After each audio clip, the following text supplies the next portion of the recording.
Dick Durbin of Illinois is the Senate Majority Whip, and Republican Senator Jim DeMint of South Carolina introduced legislation Tuesday to fully repeal the health care law. Good morning to both of you. Good morning. Senator DeMint, if I could start with you. Back in July, you said if we're able to stop Obama on this, meaning this health care reform bill, it will be his Waterloo. It will break him. Well, the bill is now law, and a former speechwriter for President George W. Bush has said Republicans messed up big by adopting a hell-no approach to this bill. So do you still feel it is the president's Waterloo, or is it now your party's Waterloo? Well, I think we're going to find out in November. Americans are very angry because this comes on the heels of the government taking over General Motors and Chrysler and our largest insurance company, our largest mortgage company. There is a lot of anger out there, and I think this November election is going to be, do we really want the government running all areas of our lives? Well, can I stop you right there, Senator, because you talk about the anger, but according to the latest USA Today Gallup poll, by a margin of 9%, Americans say it was a good thing that Congress passed this bill. Half described their reaction as enthusiastic or pleased.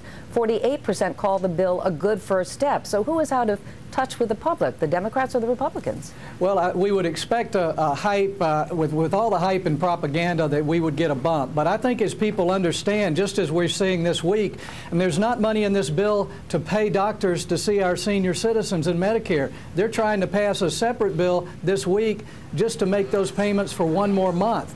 So the real fix of health care has not happened with this bill, and that'll begin to come out over the next year as we go into this election. So I don't think the anger is going to go away. I think you're going to see it continue to build, and I believe I owe it to my constituents and Americans everywhere to commit to try to repeal this thing over the next year or two. Senator Durbin, when the House sent the reconciliation bill over to the Senate, it was with the understanding that it would be passed as is. As Majority Whip, can you tell us this morning, do you have the votes right now to do that? We have the votes to pass reconciliation, but the Republicans are going to offer many amendments. We saw some of them last night.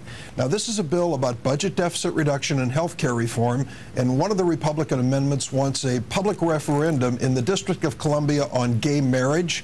Another Republican amendment wants us to go after the organization ACORN, which just announced its bankruptcy.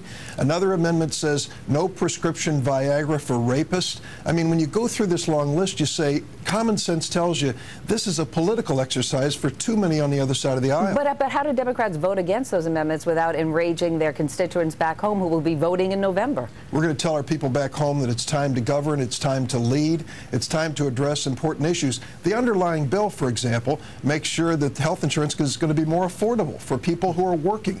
It also provides for closing the donut hole, which means for seniors on Medicare, there'll be help in paying for prescription drugs. Let's get down to the real issues in this bill and help families and businesses and people across America with health care issues. Yeah, Senator DeMint, by throwing out all these amendments, don't the Republicans run the risk of being seen as obstructionists or sore losers here? Well, Senator Durbin and the Democrats are trying to distract from other issues here.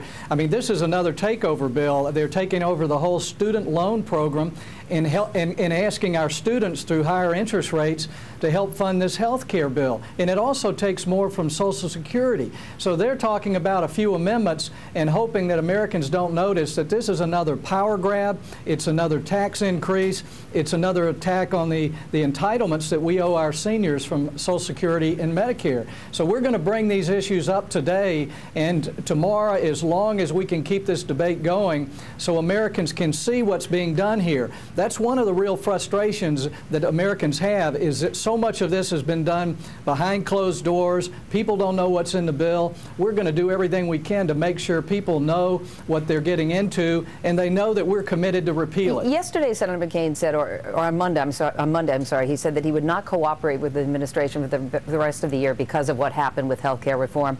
Do you agree with that sentiment? And in fact, do most Republicans agree with that? I think so. This breaks, I think, a lot of protocols in the Senate. I mean, we look like we're fighting a lot of times, but there's a lot that's done in a bipartisan way.